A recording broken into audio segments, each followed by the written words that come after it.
Now, there's this trend on TikTok, which is brain rotting young people, having usually what appears to be white women eating with their hand. And it's not like they enjoy eating with their hands. It's kind of like a political statement of submission. Like, other races eat with their hands, so like clearly our society does it wrong. We are the pieces of shit of humanity for laughing at other people.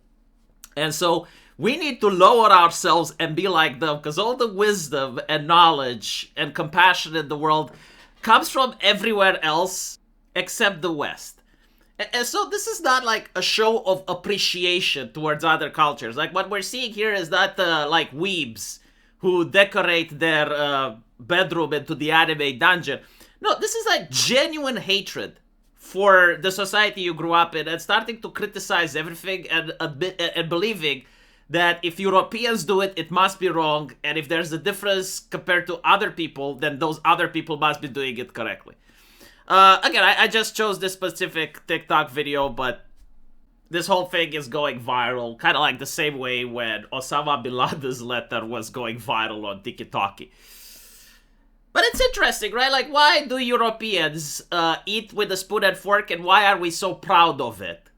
Because at the end of the day, it doesn't sound like anything complex, right? It's just a fork on your table. What's the big deal? I mean, it probably costs like $2. Most people don't even think about it twice. But the reality is, if they were to actually teach history in school, you would understand just how shameful it is to not appreciate the fork and spoon. You would understand just how good you're having it now compared to people that lived hundreds of years in the past. And the fork and the spoon is, yes, like a grand European achievement. Let me explain to you as to why that is, just what is required for a society to be able to have the fork and the spoon. You see, hundreds of years ago, people didn't have automatization. They didn't have the logistics that we have now. They lived in a society where roads were shit, traveling was extremely difficult, most people didn't know how to read or write, so communicating between different towns was extremely complex. And more importantly, when you look at a spoon or a fork, it was created by a single person. So a blacksmith, for example, would have to create every single spoon and fork by hand. And the material required to make that was also incredibly difficult to procure for the reasons that I mentioned before. Roads were shit, people didn't know how to talk with each other. It was extremely deadly to work in a mine back then. Accidents were a dime a dozen. People worked in horrible conditions. Probably their life was cut short by at least 20 or 30 years. Because medicine wasn't the thing, right? So you can understand just how expensive a single fork was. And for that fork to become cheap to the point where it's $2, number one, the entire society had to learn how to read and write. Number two, the roads had to be made better. Number three, people actually had to study mining for hundreds of years and realize how to make it safer. And more importantly, Europeans came up with this shit. And this shit was absolutely revolutionary for the time. We look at it and we think, what's the big deal? For the time, this thing crippled economies. It brought empires to their knees. These people right here, they're making food. But back then, they would start making tools. Like a single person making the same thing over and over again. Working in a team with 10 or 15 people. And they were pretty much like shitting tools. I mean, think about it. Like one blacksmith would make one spoon. Or would make one fork. And that would probably take him more than a day. These people would probably make like 10, 20 forks a day. Probably even more. And all of a sudden, things get cheaper. And if you didn't have this technology, if you didn't have this know-how, and your market was just flooded by cheap goods, your blacksmiths would go out of a business. Now you're actually forced to constantly trade with the British Empire that knows how to perfect this. And so the reason people eat with their hands is not because they had the choice between having a $2 fork and using it and saying, you know what, no, like I don't want to do this. That's I'll just eat with my hands. They didn't know how to produce the $2 fork. They didn't have the technology to build the stuff that's required to produce the $2 fork. They didn't have the logistics. They didn't have the literate population that can communicate with each other, that can create the science around mining, that can create the science about moving shit around the nation.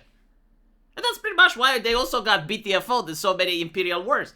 But the main fact is that this wasn't like a choice. It was a necessity for them to eat with their hand. And by the way, like if you look at European populations, like before the Industrial Revolution, overwhelmingly people ate with their hands. Having a utensil was actually incredibly expensive because, again, like someone had to actually chip it and do it by hand.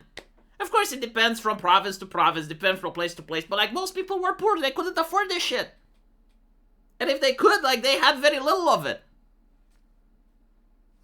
Now, what's also interesting is that I keep hearing the commentary, oh, well, Europeans eat burgers with their hands, so like clearly, what was the problem with eating with their hands? Usually, if the thing is greasy and it sticks to your hand, you don't eat it with your fucking hand. You know, it's not rocket science. Like, yes, you can hold a banana in your mouth because it's not greasy. You can hold a loaf of bread in your hand because it's not greasy. But if shit pours out of it and sticks to your fingers, it's actually better to eat it with a fork and spoon. Why is that? Like, the very fact that I have to explain this is baffling. Imagine a restaurant where everyone is eating with their hands. And then they go to the bathroom, then they move around, then they touch stuff, and then they leave. And then you come over and you sit in their pigsty. Is that something that you would like? You know, like this shit where you have like a couple of people eating with their hands and immediately you have individuals coming up and sanitizing everything and they have an army of servants as if they're aristocrats. Works in this environment, but if you try to do this in a nation that's poor, right? If you try to do this in a society that can't afford to have the army of servants and have the trained staff and be able to have the industrial capacity to produce hand sanitizers at an industrial scale, then you're going to go to the restaurant and you're going to vomit.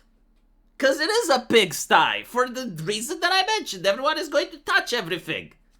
And it's probably going to make sure that you also get the disease. And so, if someone wants to eat with their hand for whatever reasons, you know, I'm not against it. But if you try to act like, oh, this is the superior form, this is like the way that humanity should progress by eating back with their hands, like, I'm sorry, but I disagree. And I want to point out that there was like a National Geographic documentary where they found the monkeys using utensils, right? Like they were using tools in order to be able to forage. And the scientists were baffled and everyone was saying, wow, like, look, they're advancing and they're kind of like us. Like when you look at another species and you see that it does something more complex, you're impressed, right? Why is it that now it's the other way around? That now, like, you look at let's say, imagine finding an alien species that has built a Dyson sphere and is traveling the stars, and people actually get impressed when they give out that technology, when they stop using starships, when they stop doing this. It's like, wow, that's so impressive, they're advancing. Fucking brain rot. Again, if they were to actually teach these things in school and to actually explain why the Europeans were imperialistic and, more importantly, why they could afford it and how could they run logistics over the oceans and just how much effort and knowledge it takes to accomplish that, I think that people would have been a little bit more appreciative on the stuff that they have. Even that of a fork. Let me know what you guys think, though. And as usual, I will see you in my comment section. Take care.